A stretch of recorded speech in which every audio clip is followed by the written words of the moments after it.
My name is Natalie Morgan, and at 27, I never expected to wake up to an empty house on Christmas morning. The silence hit me first. No coffee brewing, no holiday music, no voices. Just stillness where family chaos should be. Leftover breakfast dishes in the sink, cars gone from the driveway, and not a single note explaining why. Our annual Christmas trip. 17 people for cars, and not one of them remembered me. Or so they claimed.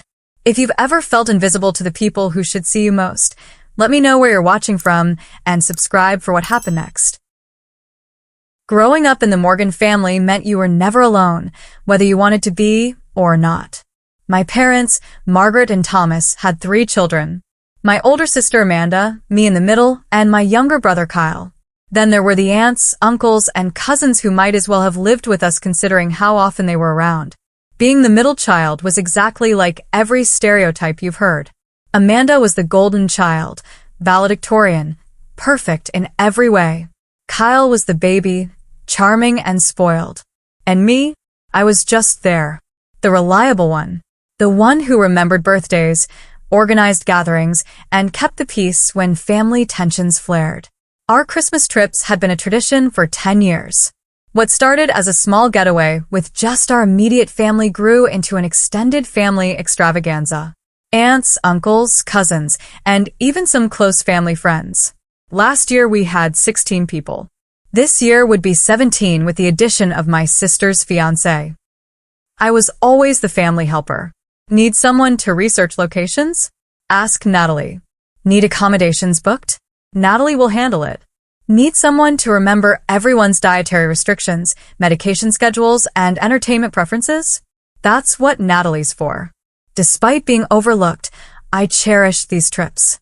Last year, in the Smoky Mountains, we rented cabins side by side. Aunt Susan and I spent an entire evening baking cookies, while Uncle Robert taught the younger cousins card games. Mom actually complimented my Christmas tree decorations, and Dad asked my opinion on his retirement plans. For once, I felt seen.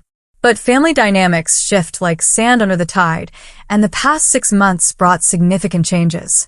Amanda got engaged to Ryan, a financial analyst with family money and connections. Their engagement party was an extravagant affair, with Mom crying happy tears and Dad boasting to everyone about his brilliant daughter. Kyle had been accepted to Princeton, his dream school, and suddenly my parents became Princeton parents, wearing university gear and talking about when Kyle graduates, even though he hadn't even started classes yet. Meanwhile, my promotion to senior account manager at the marketing firm where I'd worked for 5 years barely received a "that's nice" from Mom. Dad asked if it came with a raise, but seemed disappointed when I explained that the significant bump would happen after my 6-month review. New additions to our extended family had created shifting alliances too. Cousin Rachel had married Jackson, who quickly became my uncle's new fishing buddy. Aunt Karen had a new boyfriend, Terry, who bonded with my dad over their shared love of vintage cars. Everyone seemed to be pairing up or finding new connections while I remained the family utility player. Useful, but not essential. Still, I was excited about this year's trip. I'd been promoted, saved up vacation days, and was ready to share my success with my family. Maybe this would be the year they'd see me as more than just the helpful middle child. This year's trip was my suggestion, a beautiful resort in the Colorado mountains. I found it, booked it, and as usual, put the $15,500 on my credit card, with promises from everyone to reimburse me at Christmas. The resort had private cabins surrounding a main lodge, an ice skating rink, ski trails, and a renowned restaurant for Christmas dinner. We had 3 family meetings about the trip. I presented activities, accommodation options, and transportation logistics. Everyone seemed enthusiastic, especially about the snowmobiling and sledding options. We decided to drive rather than fly, making it a road trip adventure. 4 vehicles would make the 20-hour journey, splitting up family members in a way that would minimize the inevitable squabbles. I handled most logistics. I created packing lists tailored to each family member. I researched and booked activities. I arranged the Christmas gift exchange. I even prepared card games and playlists for the drive. The reservation was under my name, paid with my credit card. I'd done everything to ensure this would be our best Christmas trip yet. Looking back, the warning signs were there, I just didn't want to see them. Conversations would stop abruptly when I entered rooms. Text messages about trip details would go unanswered for hours, sometimes days. Smaller family gatherings happened without me being invited. 2 weeks before the trip, I overheard my mother and sister whispering in the kitchen. When I walked in, Amanda quickly changed the subject to Christmas cookies. When I asked what they were discussing, Mom just smiled and said, "Christmas surprises, nothing for you to worry about." A few days later, my mother asked to borrow my credit card as a backup for the trip. When I asked why, she became flustered and said, "In case we need to make changes to the reservation." Since the reservation was already in my name and on my card, the request made no sense, but I let it go. The night before departure, everyone was supposed to be ready by 7 in the morning. I stayed up until nearly 2 organizing last-minute details, wrapping a few final gifts, and making sure everything was perfect. I set my alarm for 5:30, planning to shower and finish packing my toiletries before helping load the cars. When I woke up, sunlight was streaming through my blinds. Bright, high-in-the-sky sunlight. My heart sank as I grabbed my phone. 9:15. How had I slept through my alarm? I jumped out of bed, already calling out apologies as I rushed toward the hallway. The house was silent. Not the peaceful silence of early morning, but the hollow silence of emptiness.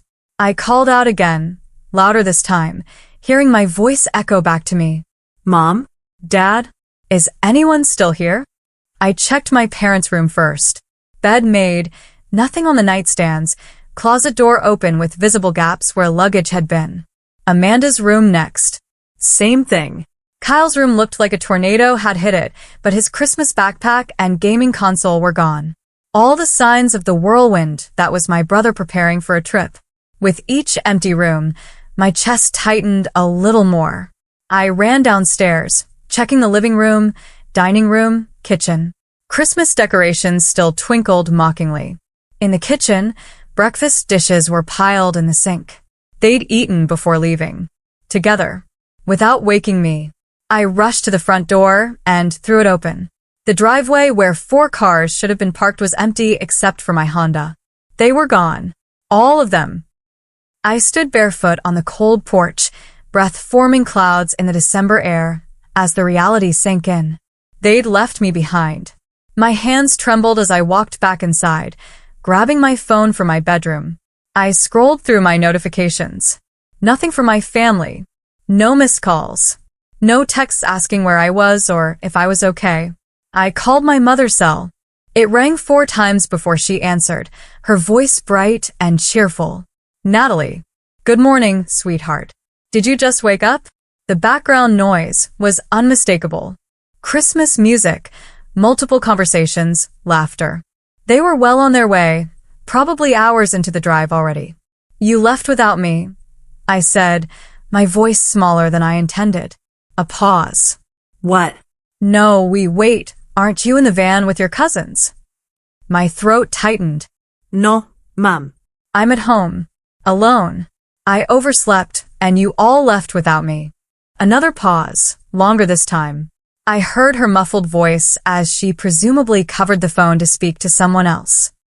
When she returned, her tone had changed, less cheerful, more concerned, but something about it rang false. "Oh, Natalie, there must have been a miscommunication. We all thought you were in Rachel's van with the cousins." "I'm so sorry, sweetie." From somewhere in the background, I heard my father's voice. "Tell her we'll figure something out."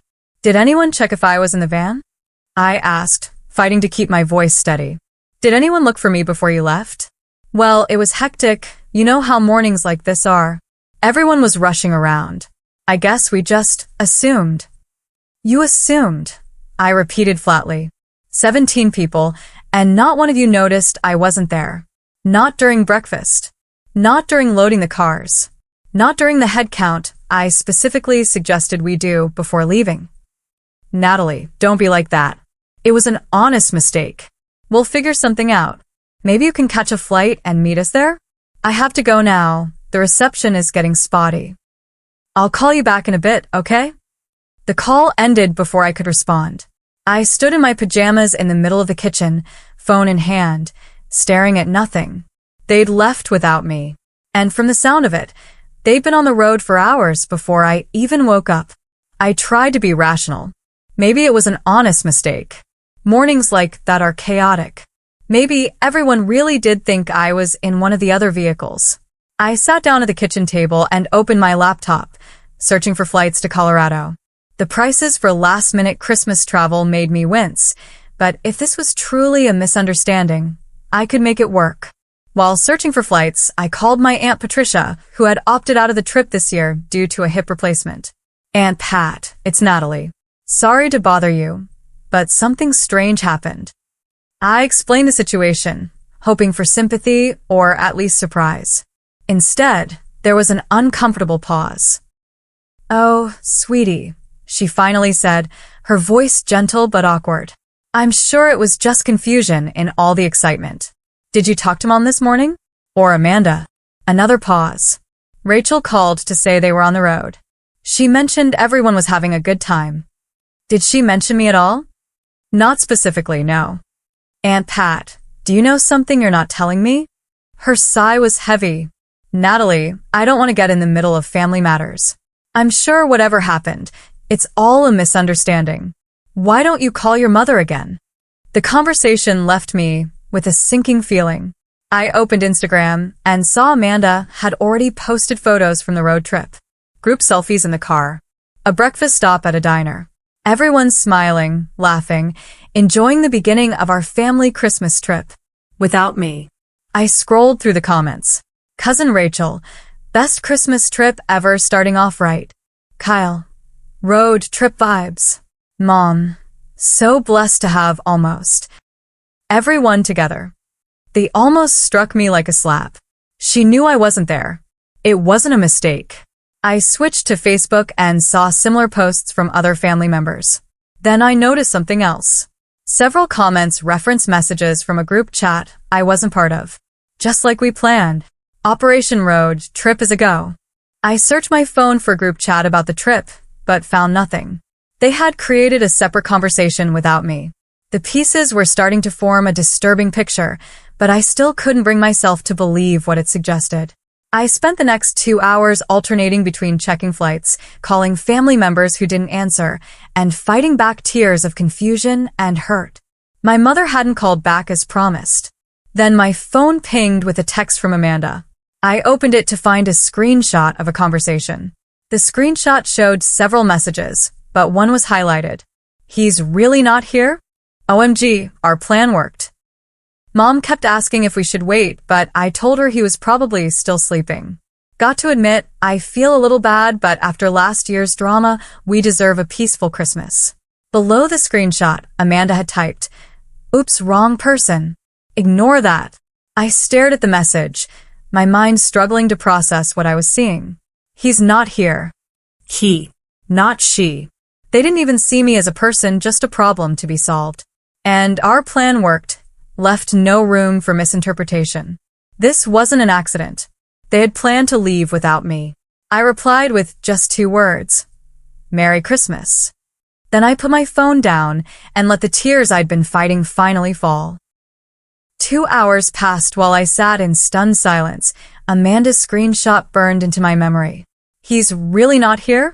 OMG, our plan worked. The words replayed on a loop, each repetition a fresh wound. My family hadn't forgotten me. They had actively excluded me. My phone had been buzzing intermittently with messages from Amanda. Natalie, it's not what it looks like. Please call me so I can explain. That message wasn't about you.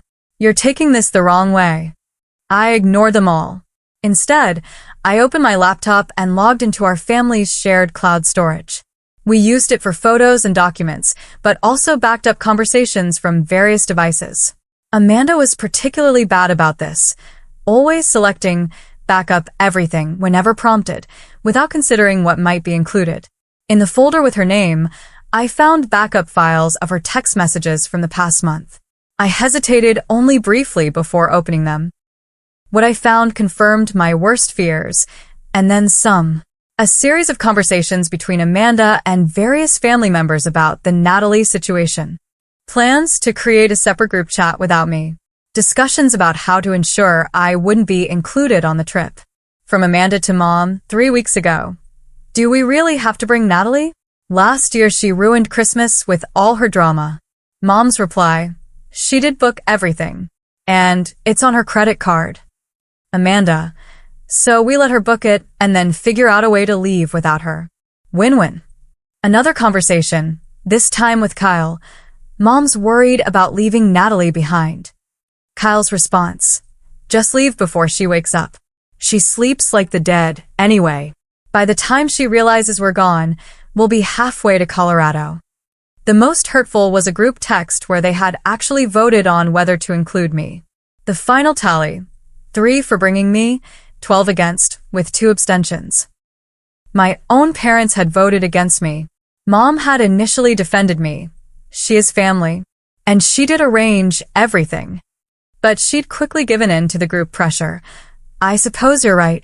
It would be more relaxing without having to manage her feelings all the time. Manage my feelings? I whispered to the empty room. The drama they referred to from last Christmas? That was when I'd finally stood up for myself after Cousin Mike made yet another joke about me being perpetually single. I'd calmly asked him to stop, pointing out that his comments were hurtful. That was it. No yelling, no scene, just a simple request for respect. But apparently, that was too much drama for my family to handle. As I dug deeper, years of injustice surfaced in my memory. The time I gave up my bedroom for a week when relatives visited, sleeping on the couch while Amanda refused to share her larger room. The summer I worked 2 jobs to help pay for family expenses when Dad was between positions, only to have my parents spend the money on a new car for Kyle when he got his license. The countless times my achievements were minimized while my siblings were celebrated.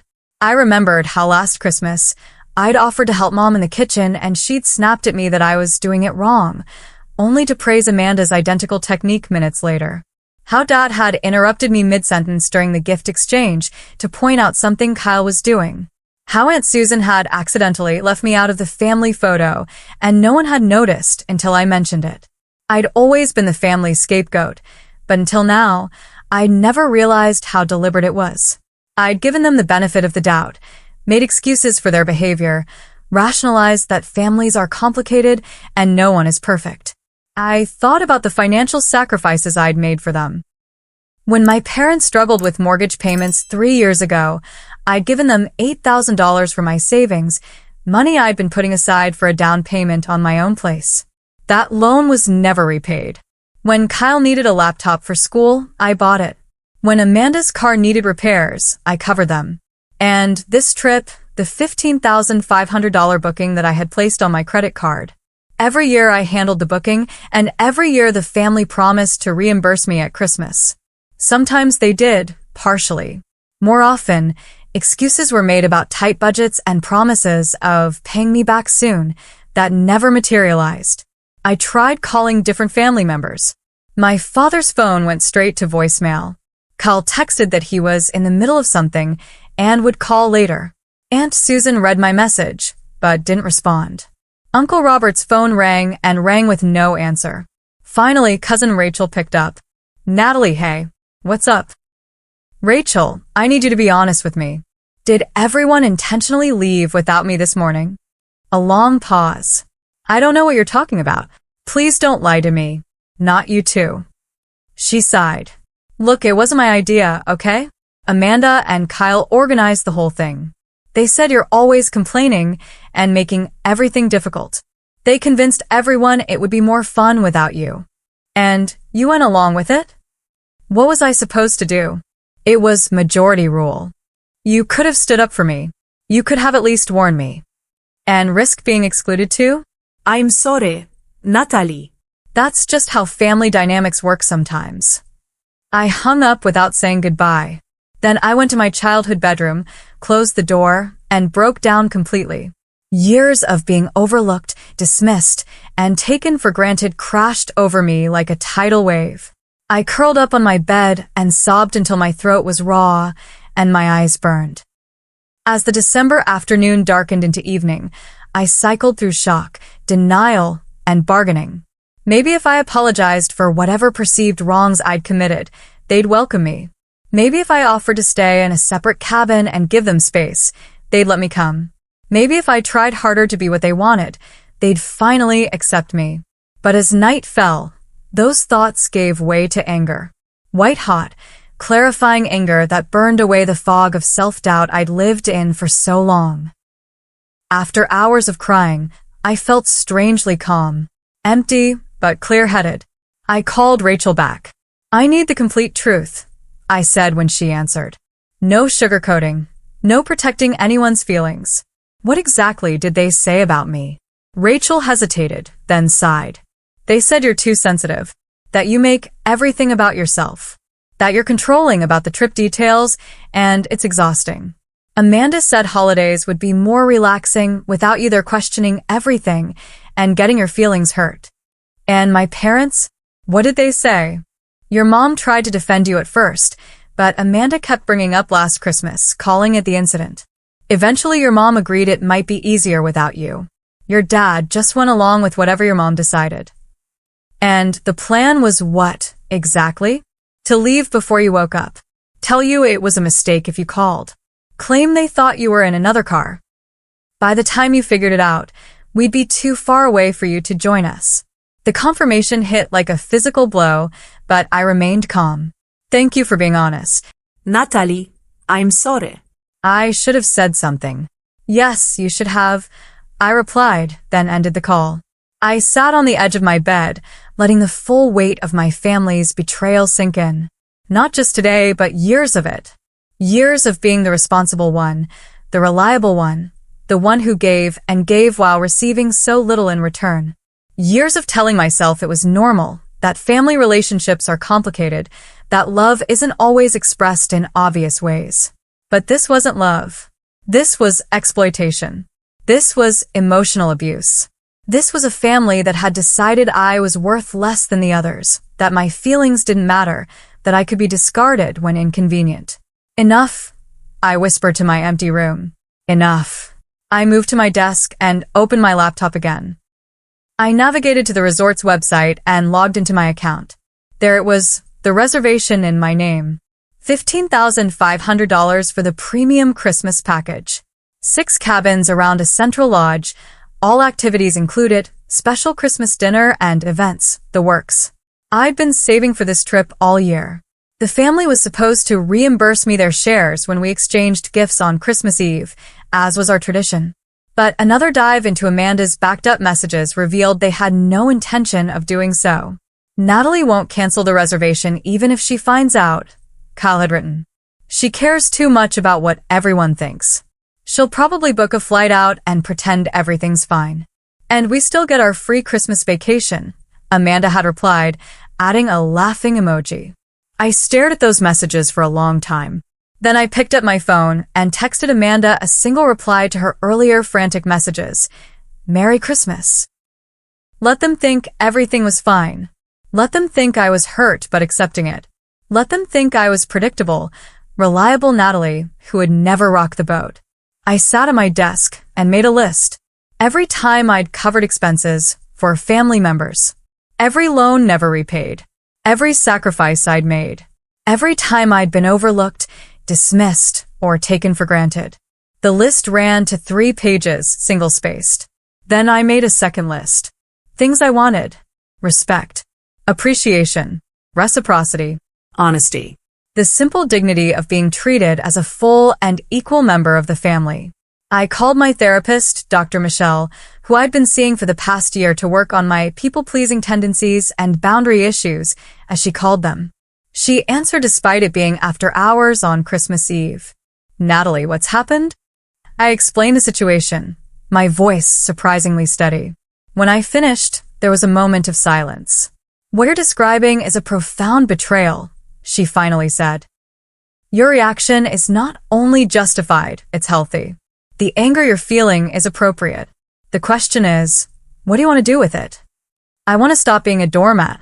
I want consequences for their actions.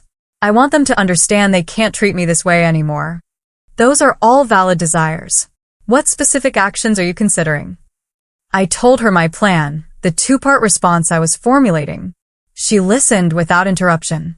Will these actions move you toward healing or deeper into hurt? She asked when I finished. Both, maybe. Initially more hurt, but ultimately healing because I'll finally be standing up for myself. Then I support you. Just remember, you're making these choices for yourself, not to punish them. The goal isn't revenge, it's self-respect. After we hung up, I felt validated. My reaction wasn't excessive. My anger wasn't unwarranted. And my plan wasn't unreasonable given the circumstances. I opened the resort's website again and clicked Contact Us. Then I picked up my phone and dialed the number. Pinecrest Mountain Resort, this is Melanie speaking. How can I assist you? Hi Melanie, my name is Natalie Morgan. I have a reservation for 6 cabins beginning tomorrow, December 25th. Yes, Ms. Morgan, I have your reservation here. The premium Christmas package for 17 guests. Is there something I can help you with? I need to cancel the entire reservation. Oh, I'm sorry to hear that. May I ask the reason for cancellation? We might be able to accommodate changes instead. I hesitated only briefly. The reservation was for a family trip, but there's been a change of plans. The family decided to exclude me after I'd already paid for everything. A pause. I see. I'm very sorry to hear that. Her voice had softened with genuine sympathy. Let me check our cancellation policy for your booking. I heard keyboard clicks in the background. Normally, our Christmas packages are non-refundable this close to the date, but given the circumstances, let me speak with my manager. I was placed on hold for several minutes. When Melanie returned, her voice was warm. Ms. Morgan, my manager has approved a full refund to your credit card. The funds should be returned within 3 to 5 business days. Thank you, I said, relief flooding through me. That was $15,500 I couldn't afford to lose. There's one more thing, Melanie continued. Your family is still planning to arrive tomorrow, correct? Yes, as far as I know. Would you like us to let them know the reservation has been canceled when they arrive, or would you prefer to inform them yourself? I considered this. Actually, if it's not too much trouble, I'd prefer if they found out when they arrive. Another pause. I understand. We can certainly handle that discreetly. Thank you, Melanie. You've been very kind. You're welcome, Ms. Morgan. And if I may say so, I hope you find a way to enjoy your holiday despite these difficult circumstances. After hanging up, I felt a weight lift from my shoulders. Step 1 complete. Now for step 2. I set my alarm for 6:30 the next morning, then began gathering what I would need. Documents proving property ownership. Financial records. Keys. My passport. Personal mementos I couldn't bear to lose. As I worked, I booked a solo vacation to Bali, departing the following evening. I'd always wanted to go, but had never prioritized my own travel dreams over family obligations. The irony wasn't lost on me that I'd be spending about the same amount on my solo trip as I'd been prepared to lose on the family trip. I wrote a detailed letter to my family explaining exactly why I was taking these actions, careful to focus on facts rather than emotions. I set up an automatic email to be sent to all of them once I was on my flight. Then I made 2 final calls. One to a locksmith who charged extra for Christmas Day service, and one to a moving company that advertised anytime, anywhere availability. Both confirmed they could meet my needs, at premium holiday rates of course. Money well spent, in my opinion. As I finally went to bed in the early hours of Christmas morning, I felt something I hadn't expected. Peace. Tomorrow would be difficult, but necessary. And for the first time in my adult life, I was choosing myself over everyone else's expectations and demands. My alarm buzzed at 6:30 sharp on Christmas morning. I'd slept surprisingly well, waking with purpose and clarity rather than the fog of sadness from the day before. I showered, dressed in comfortable clothes, and ate a quick breakfast. Then I got to work. The locksmith arrived at 7:30, right on schedule. An older man named Frank who didn't ask questions beyond what was necessary for the job. I explained that I needed all the locks changed on the house, including the front door, back door, side entrance, and garage. He nodded and got to work. Family issues? He asked about halfway through, his tone conversational rather than judgmental. You could say that, I replied. He nodded again. Holidays bring out the best and worst in families. Been married 42 years, and my wife's family still drives me to change the locks every now and then. He winked, and I found myself smiling for the first time in what felt like days. By 9 o'clock, Frank was done. He handed me the new keys and wished me a Merry Christmas. I thanked him sincerely and added a generous tip to his already substantial holiday rate. The moving company arrived at 9:30. Two strong young men named Derek and Justin who looked like they'd rather be anywhere else on Christmas morning but remained professionally cheerful. I directed them to help me move certain items from the house to the garage. My parents' clothing, personal items, and some furniture. Kyle's gaming setup. Amanda's extensive beauty collection and designer clothes. We're doing some renovations, I explained when Justin raised an eyebrow at the unusual task. The family's away, and I want to surprise them with the progress when they return. They worked efficiently, and by 11 o'clock, the garage was neatly stacked with labeled boxes and furniture items. I placed a large envelope on top containing my letter and the new house keys, then locked the garage with its separate key, which I would leave in a hidden spot only the family knew about. Inside a house, I set up the small security cameras I'd ordered with express delivery earlier in the week. One covering the front door, one for the back, and one in the main living area, all connected to an app on my phone that would allow me to monitor the house remotely. Next came the financial untangling. I logged into our shared family account and transferred my portion to my personal account. I removed my credit card information from all family subscription services. I changed passwords on accounts that were technically mine, but that the family had been using freely. By early afternoon, my suitcase was packed for Bali, the house was secured, and everything was in place for the family's eventual return. I took one last walk through the home I had shared with my parents for most of my adult life, not out of financial necessity, but out of a misplaced sense of duty and connection. The house had been left to me by my grandmother 5 years ago, much to everyone's surprise, including mine. She'd always had a soft spot for me, perhaps recognizing a kindred spirit in the family overlooker. I'd invited my parents to continue living there, never charging them rent despite taking on the mortgage payments myself. Another fact conveniently forgotten when family finances were discussed. As I stood in the entryway, keys in hand, my phone began buzzing with incoming calls and texts. They'd arrived at the resort and discovered the canceled reservation. Right on schedule. I didn't answer immediately, taking my time to lock up and load my suitcase into my car. Then I sat in the driveway and began reading through the messages. Mom, Natalie, there's been some mistake with the reservation. Please call me immediately. Dad, your mother's upset. Fix whatever you did with the resort booking. Amanda, what did you do? They said you canceled everything. Call me now. Kyle, WTF Natalie, there's nowhere to stay and everything's booked. Aunt Susan, we're all standing in the resort lobby with nowhere to go. Please call someone. And so on, message after message of increasing panic and anger. No acknowledgement of what they'd done. Just expectations that I would solve the problem I'd created. I scrolled through them all, then typed a single reply to the family group text, the one I hadn't been included in until this emergency. I know you plan to leave without me. I know you never intended to reimburse me for the trip. I've canceled the reservation and received a full refund. Enjoy your Christmas. The response was immediate and overwhelming. My phone rang and rang with incoming calls, which I declined one after another. The text messages flew in faster than I could read them. Mom, Natalie, you're overreacting. It wasn't like that.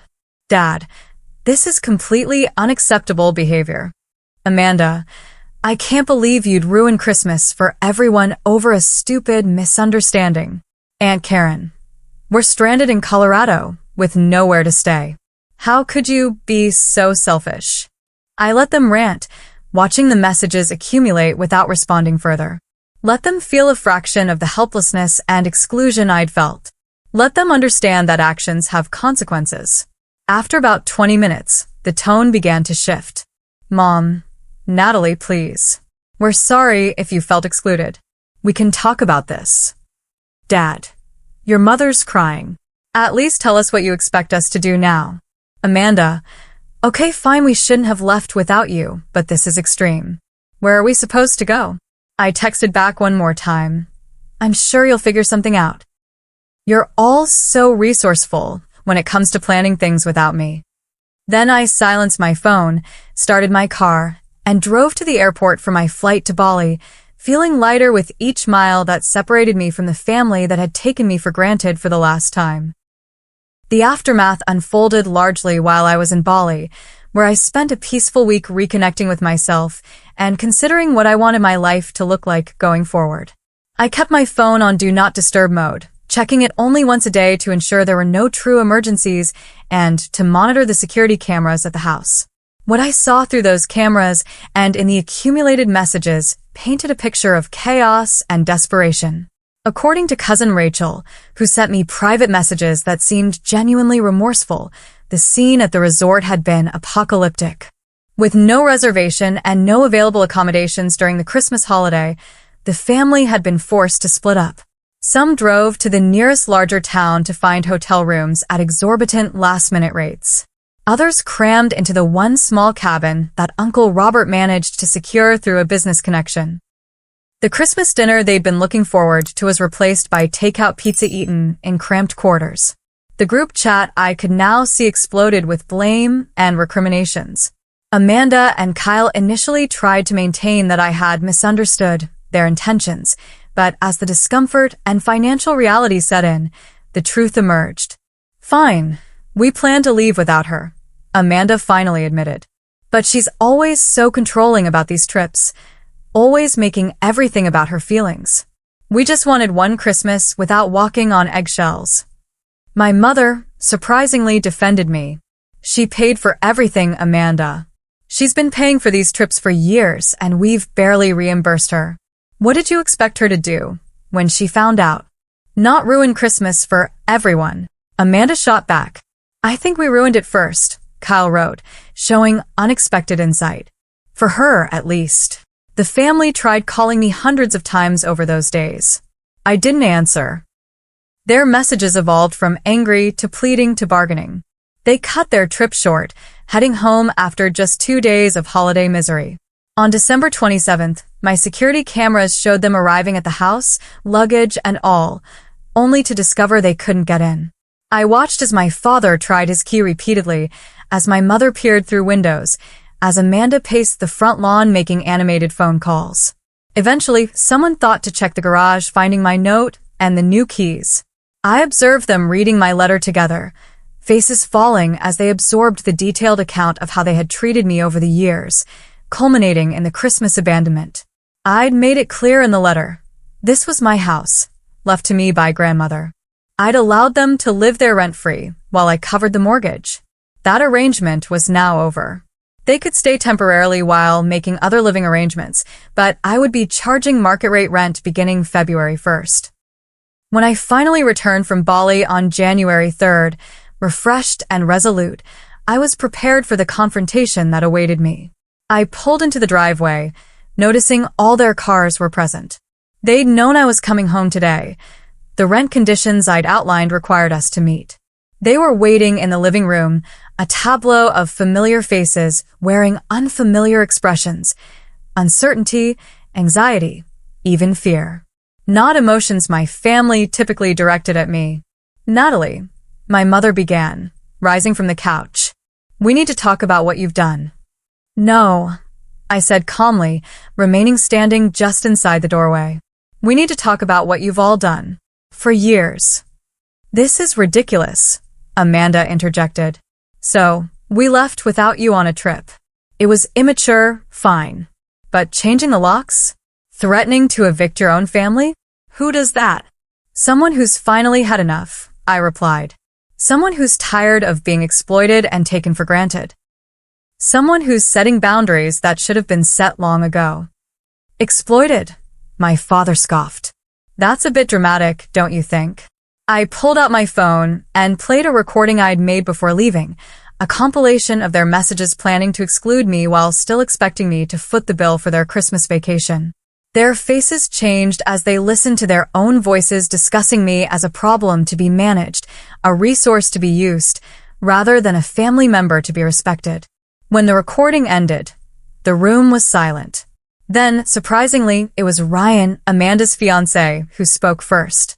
"I've been sitting here listening to all of you for days, and honestly, I'm appalled. If this is how you treat family, I'm not sure I want to be part of it." Amanda gaped at him. "You're taking her side?" "There shouldn't be sides in a family," he replied. "But if there are, then yes, I'm on the side of the person who was wronged." Kyle shifted uncomfortably in his seat. He's right. "What we did was messed up. All of it, not just the trip." He looked at me directly. I'm sorry, Natalie. "Really sorry." One by one, they began to acknowledge what they'd done, though some more grudgingly than others. My mother cried, my father looked ashamed, and Amanda vacillated between defensive and contrite. The conversation lasted hours, dredging up years of family patterns and dynamics. I remained calm but firm, making it clear that things would be different going forward. I outlined my terms: rent payments for those continuing to live in the house, repayment plans for outstanding loans, and clear expectations about mutual respect and consideration. "And if we don't agree to these terms?" my father asked, a hint of his usual authority returning to his voice. "Then you'll need to find somewhere else to live by February 1st, I replied simply. "This is non-negotiable." In the days that followed, the family fractured and realigned in ways I hadn't anticipated. My parents, faced with the financial reality of paying market-rate rent on the house plus repaying what they owed me, decided to accelerate their long-discussed plans to downsize. They found a small condo closer to my father's office and moved out by mid-January. Amanda and Ryan had a series of intense discussions that ultimately led to them postponing their wedding while they reassessed their relationship. Amanda's behavior during the Christmas incident had revealed aspects of her character that troubled Ryan deeply. She moved in with a friend, and our relationship remained strained but civil. Kyle, surprisingly, asked if he could continue living in the house while paying the designated rent. "I want to make things right," he said. "And I want to get to know my sister again." We established a genuine roommate relationship that slowly evolved into a real sibling bond. Extended family members reached out individually in the weeks that followed. Some apologized sincerely, acknowledging their role in the family dynamics that had marginalized me. Others remained distant, uncomfortable with the disruption to the status quo. Aunt Susan never spoke to me again.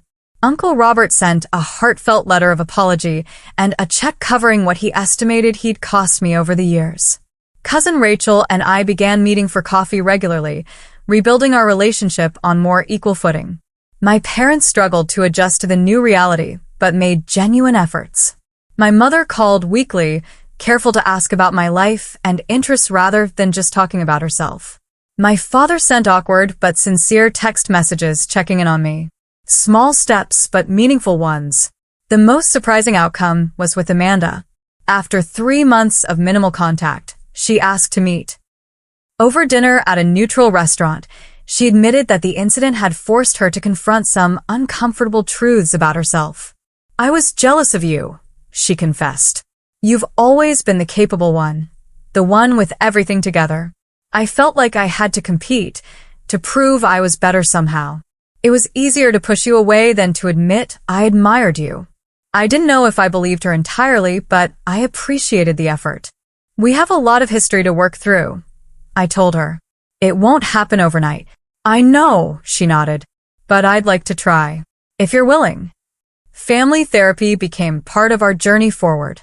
Not everyone participated consistently, but those who did began to understand the toxic patterns we'd all been caught in for so long. Through it all, I maintained my boundaries firmly but fairly. No more loans without clear repayment terms. No more taking on family expenses without acknowledgement. No more silencing myself to keep the peace. It wasn't always easy. There were setbacks and arguments, moments when old patterns threatened to reassert themselves. But I remained committed to the new dynamics I'd established, and slowly, a different kind of family relationship began to emerge from the ashes of the old one. 6 months after the Christmas incident, I sat in Dr. Michelle's office for what would be one of our final regular sessions. I'd been working intensively on my recovery from family trauma, building a stronger sense of self-worth and establishing healthier relationships. "How do you feel about your progress?" she asked. I considered the question carefully. "Lighter," I finally said. "Like I've put down a burden I didn't even realize I was carrying. I still have moments of doubt and guilt, but they're less frequent now. And I'm getting better at recognizing when I'm falling into old patterns." The journey hadn't been easy. After setting those initial boundaries, I'd gone through periods of intense grief for the family relationship I'd always wanted but never had. There were days I questioned my decisions, wondered if I'd overreacted, felt guilty for causing pain to people I loved despite everything. But therapy helped me recognize those thoughts as conditioned responses from years of emotional manipulation. Dr. Michelle guided me through techniques to acknowledge those feelings without letting them dictate my actions. "And your support network?" she prompted. "Growing stronger every day," I replied with a smile. "My friends have been amazing, especially once I started being honest about my family situation instead of making excuses for them. I've reconnected with college friends I'd lost touch with, and I've made new connections through that photography class I started taking." Building a non-family support network had been crucial to my healing. For too long, I'd prioritized family relationships at the expense of friendships and personal interests. Now I had a weekly book club, a photography group that went on monthly excursions, and several close friends who checked in regularly. During those 6 months, I maintained limited contact with my family. Individual connections rather than group gatherings. Clear boundaries about what I would and wouldn't discuss. Firm expectations about how I deserved to be treated. "And the house?" Dr. Michelle asked. "Still mine," I said with a confident smile that would have been impossible a year earlier. "Kyle's still renting one of the rooms, and I've rented another to a graduate student. The rental income covers the mortgage, and I'm saving to renovate the kitchen this fall." I'd reclaimed my space, physically and emotionally. The house that had once felt like a site of obligation now felt like a true home. I'd redecorated, choosing colors and styles that reflected my personality rather than preserving the family aesthetic I'd always accepted without question. My solo traveling had continued as well. After Bali, I'd taken weekend trips to places I'd always wanted to visit but had put off. Chicago for the architecture, New Orleans for the music, Portland for the food scene. Small adventures that built my confidence and expanded my world. "And what about reconciliation?" Dr. Michelle asked. "Where do you stand on that?" I'd been thinking about this question for months. I'm open to it, but on my terms. With some family members, there's been real progress. Kyle and I have a better relationship now than we ever did growing up. My parents are trying in their way.